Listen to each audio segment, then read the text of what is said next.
Most Western institutions embrace free speech, but there are always limitations. For instance, does my right to free speech let me paint the words free speech on somebody else's building? Maybe not. So, free speech context can be difficult to navigate, right? We need this understanding of what is and what isn't allowed. We need to be mindful that there are different cultures of communication. And what's more, we have a competitive marketplace for ideas. If everyone has the freedom to share his or her ideas, well, how do I make sure that my ideas get heard? The origins of free speech, like most people know, really go all the way back to the First Amendment, but it's really been an ongoing fight. I mean, at UC Berkeley, for instance, students have had to fight for the right to free speech. There were massive protests in 1964 to 65, and students wanted the right to express political opinions on campus and also academic freedom for instructors to teach what they wanted, the way that they thought they should teach and express their viewpoints too. As a result of this long-term protests, we now have free speech across higher education in the U.S. And it's protected by law, it's reinforced through culture, and this is true whether we're on Zoom or in Zellerbach Hall at Berkeley. In many ways, these discussions that we have train students to participate effectively in a free speech world. But there's always this balancing act between the individual rights and public order. I mean, this person has the right to speak and to share his views, but, does he have the right to speak the entire time? What do these people do if they don't like the views that this person is expressing? That's where we get this balancing act. So to see how this complex balancing act works, it's helpful to look at an example of a real college class, and that's what we've done in the previous exercise. And there's a few things that we'll notice here. So, for instance, at the 39-second mark, one thing we'll notice is that a student jumps right in to answer the professor's question.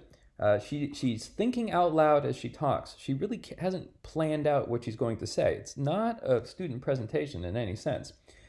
We see the same thing happen again at the 2-minute mark. This student here just jumps right in to answer a student's question.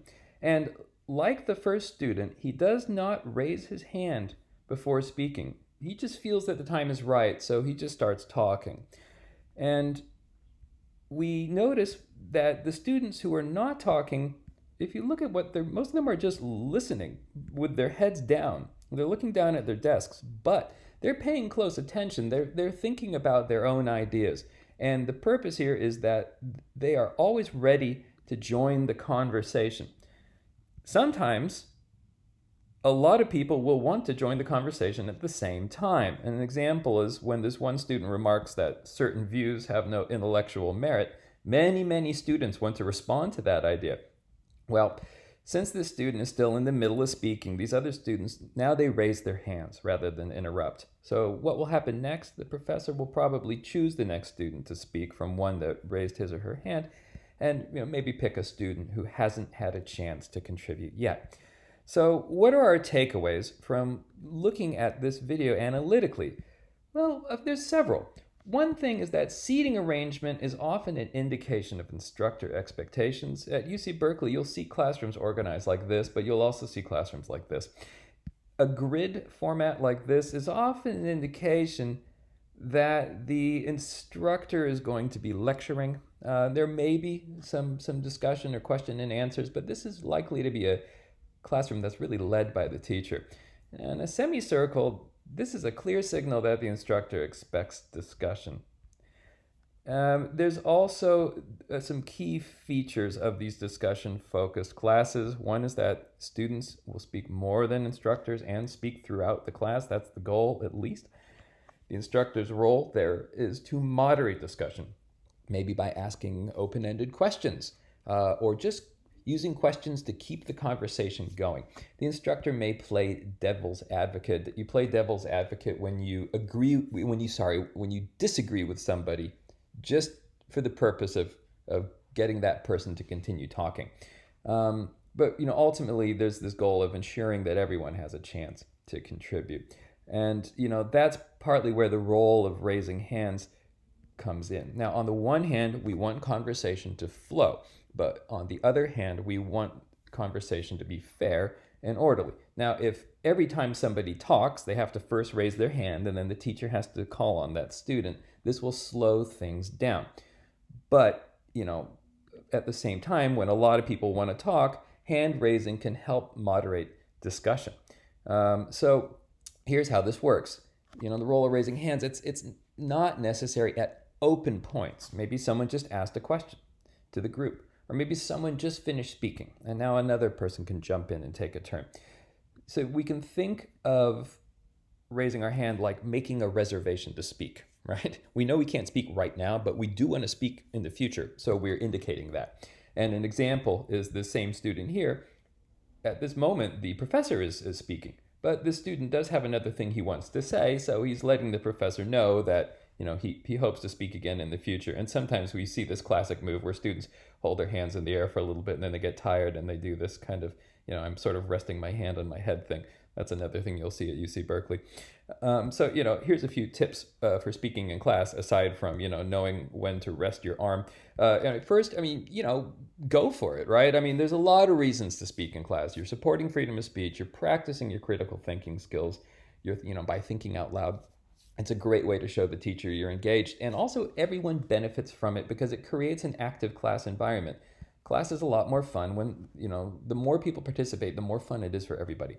But on that note, we do have to know when to jump in and when to raise our hands, right? So, for instance, if the teacher asks the class a whole question, you can just answer it. You really probably don't need to raise your hand. If another person's speaking and you want to say something, that's a good time to raise your hand. Really, though, we can also aim to create student-student communication, not just responding to teachers, but responding to classmates, right? That's what really leads to a rich discussion. So here are some phrases that we can use to do this. Well, I just want to add to what she said earlier. Well, I think that's an interesting point, but I see what you mean, but and so on. All these things can signal various intentions. Maybe we want to add something, or maybe we want to kind of build off of it. Maybe go in another direction, or just explore thinking out loud. Maybe we want to provide some sort of an opposing point of view, right? Like some of these might do. And then, on that note, as we engage with our instructors and our classmates, we do need to be mindful of our own communication style and other people's. Some students just don't feel comfortable speaking in class, and that's fine. That's oftentimes just a result of our different learning styles. That's okay.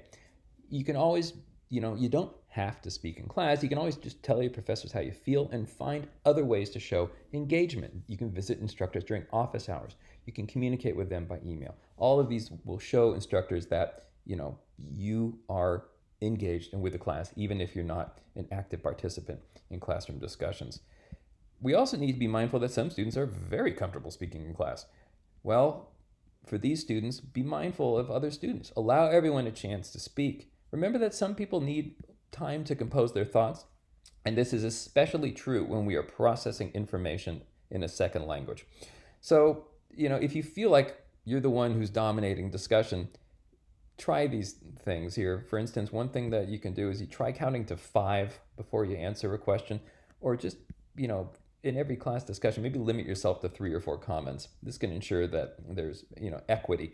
And on that note, gender identity plays a role in this. Studies repeatedly show that men are more likely to speak in class. They're also more likely to engage in follow-up sustained discussion with instructors.